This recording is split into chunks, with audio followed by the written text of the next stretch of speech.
जय जय रघुवीर समर्थ। ओम आदिनारायणं विष्णुं ब्रह्माणं च वसिष्ठकं श्रीरामं मारुतिं वन्दे रामदासं च श्रीधरं। नमः शान्ताय दिव्याय सत्यधर्मस्वरूपिणे स्वानन्दामृततृप्ताय श्रीधराय नमो नमः।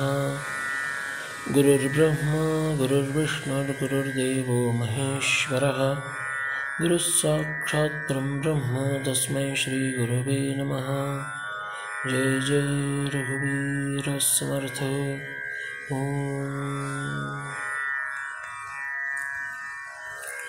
सर्वप्रथम सभी श्रोताओं को वंदन करके सद्गुरु भगवान श्रीधर स्वामी महाराज के दिव्य चरित्र का जो हम चिंतन स्मरण कर रहे हैं उसके अगले अध्याय में प्रवेश करते हैं।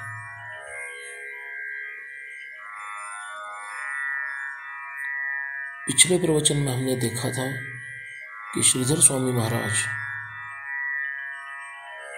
शिवथरगढ़ई स्थान पर जाकर समर्थ रामदास स्वामी महाराज और कल्याण स्वामी महाराज इनकी मूर्तियां की प्रतिष्ठापना करके वहाँ से नासिक के पास टाकली गांव में, जहाँ श्री समर्थ रामदास स्वामी महाराज ने एक तप तक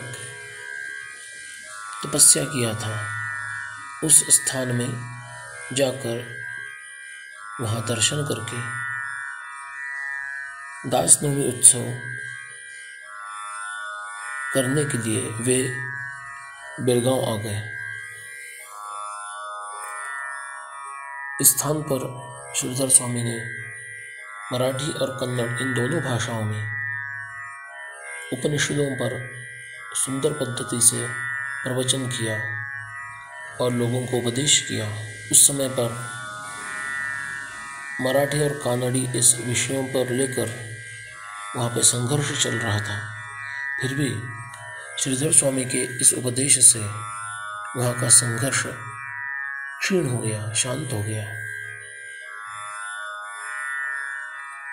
इसके बाद श्रीधर स्वामी गुरल होसरू नाम के गांव में श्री बापू महाराज दीक्षित इन्हें मिलने के लिए पहुंच गए। उस समय पर श्री बापू महाराज दीक्षित, जो कि चिदंबर स्वामी के पंथ के थे, जिन्हें अर्थात चिदंबर स्वामी महाराज को साक्षात शिव का अवतार माना जाता है, उस पंथ के ये बापू महाराज स्वामी दीक्षित एक अधिकारी सत्पुरुष थे। इन्होंने 10 दिन आसन त्याग किए बिना अखंड ध्यान करने का व्रत का संकल्प किया था और यकायक उसी समय बीच में ही श्रीधर स्वामी महाराज पहुंच गए। जब उन्हें इस बात की मालूमात हुई, तब अपने व्रत को दूर करके वे बड़े हर्ष से अपने आसन को छोड़कर दौड़ते हुए श्रीधर स्वामी महाराज को मिलने के लिए आगे बढ़े।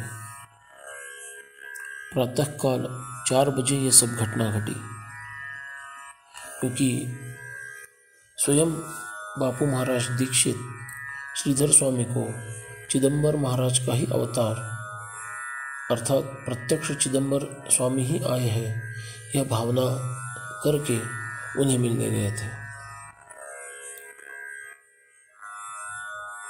उन्होंने प्रगाढ़ आलिंगन देकर श्रीधर स्वामी महाराज के प्रति प्रेम व्यक्त किया था। पूर्व काल में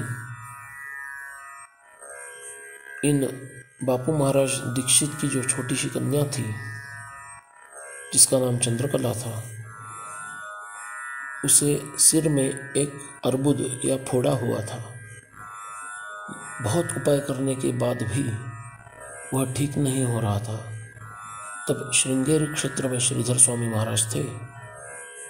उन्हें बात ये जब पता चली तो उन्होंने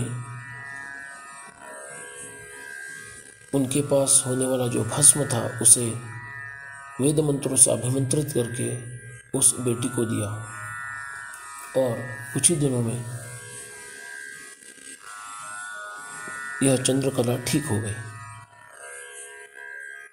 इसके कारण श्रीधर स्वामी महाराज का अधिकार, पारमार्थिक सामर्थ्य ये बापू महाराज दीक्षित जानते थे और बड़े प्रेम से इसलिए वे उन्हें मिलने गए।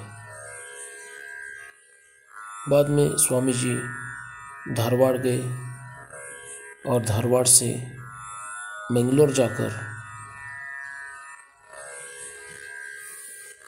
वहाँ से फिर धर्मस्थल पहुँच गए।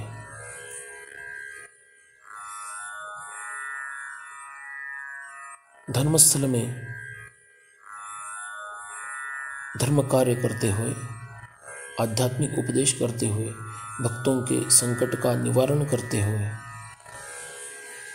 श्रीधर स्वामी मैंगलोर पहुंच गए। मैंगलोर को नरसिंह मूर्ति, जिन्हें मास्टर हिरण्यय्या भी कहते थे, उनके यहाँ पाद्य पूजा संपन्न कराकर और कुछ आध्यात्मिक उपदेश करके श्रीधर स्वामी उपनयन संस्कार संपन्न कराने के हेतु वरदपुर आ पहुँचे।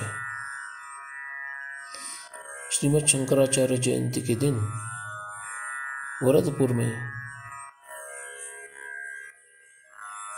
कुछ बालकों का उपनयन संस्कार निश्चित किया था। बालकों को आचार धर्म का उचित उपदेश कर श्रीधर स्वामी की उपस्थिति में उनका उपनयन संस्कार संपन्न हुआ।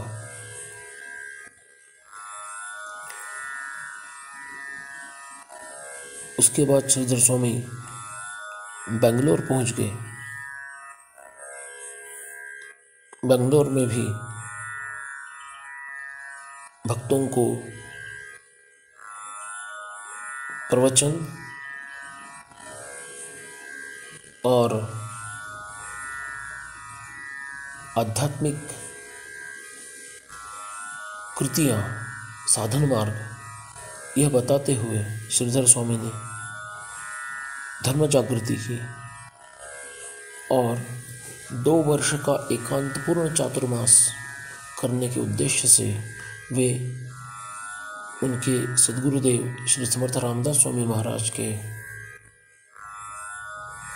जागृत स्थान पर अर्थात सज्जनगढ़ पर पहुंच गए।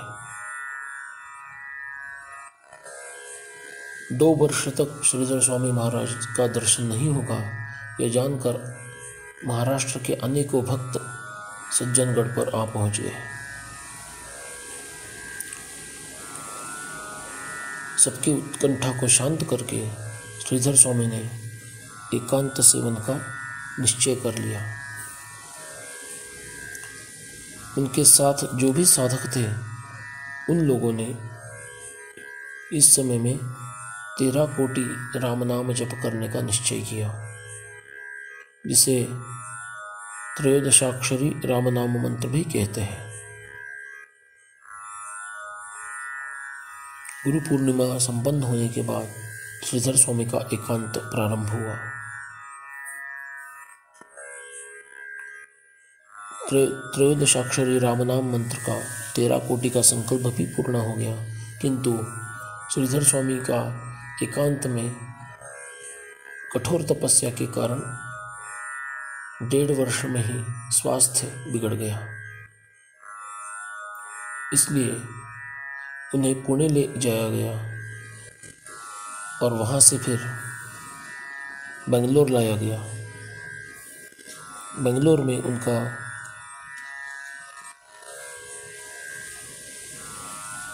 वैद्यकीय उपचार अच्छे ढंग से किया गया। बेंगलोर से मैंगलोर, जिसे मंगलूर भी कहते हैं, यहाँ पर श्रीधर स्वामी आए और अगले वर्ष का चातुर्मास वहाँ पर पूर्ण किया। और दत्त जयंती के समय मार्गशीर्ष मास में श्रीधर स्वामी वरदपुर पहुँच गए। वरदपुर में श्रीधर स्वामी ने दत्त जयंती संपन्न करा के वहीं पे एकांतवास लेने का निश्चय किया था। उससे पहले सज्जनगढ़ से समर्थ रामदास स्वामी महाराज की दिव्य पादुकाएं वरदपुर आ गई थी।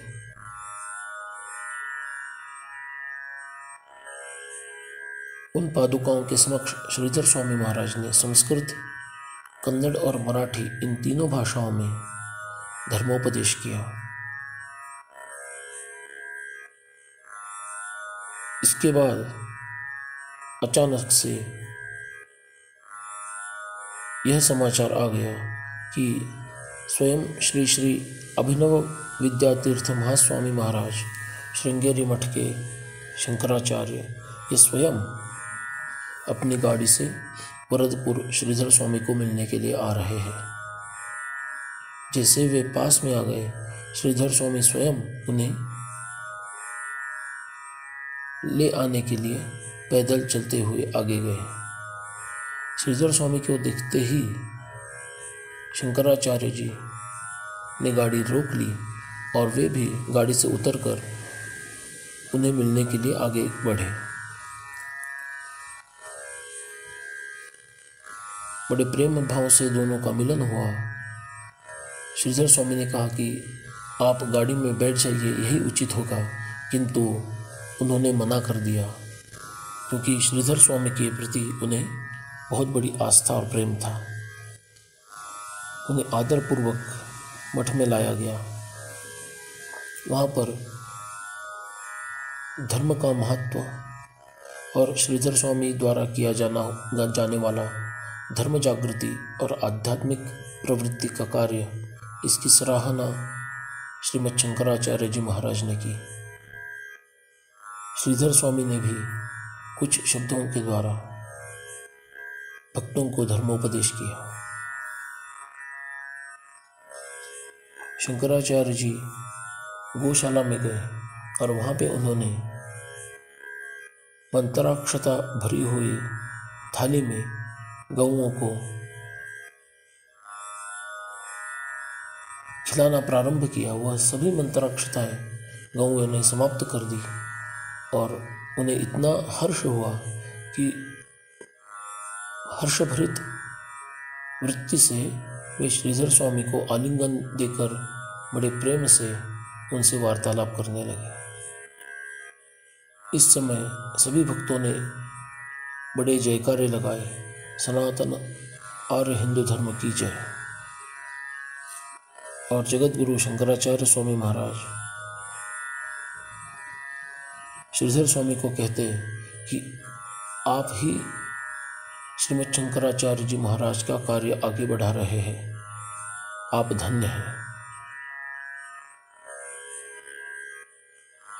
कुछ दिनों बाद श्रीधर स्वामी द्वारा 25 बालकों का उपनयन संस्कार उनकी उपस्थिति में संपन्न हुआ और अब श्रीधर स्वामी महाराज 2 वर्ष का एकांत सेवन करने के लिए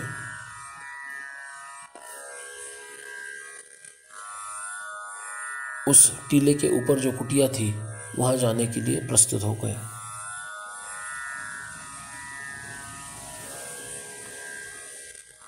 दो वर्ष एकांत, सभी भक्तों को श्रीधर स्वामी का दर्शन 2 वर्ष तक नहीं होगा, इसका बड़ा दुख हुआ। इसलिए दूर दूर से अब भक्त उन्हें मिलने के लिए आने लगे। एकांत प्रारंभ करने से पहले 5 दिन श्रीधर स्वामी सुबह से लेके रात तक भक्तों को दर्शन देना, उन्हें मंत्राक्षता और तीर्थ देना, यह कार्य करते रहे। इससे आप तर्क लगा सकते हैं कि कितने भक्त उन्हें मिलने के लिए, उनका दर्शन लेने के लिए आए होंगे। आगे श्रीधर स्वामी का एकांत कैसा रहा और क्या क्या दिव्य चरित्र उन्होंने प्रस्तुत किया, यह हम अगले प्रवचन में देखेंगे। आज यहीं पे विराम लेते हैं। मैं सभी श्रोताओं को वंदन करता हूँ और अपनी वाणी को विराम देता हूँ। जय जय रघुवीर समर्थ।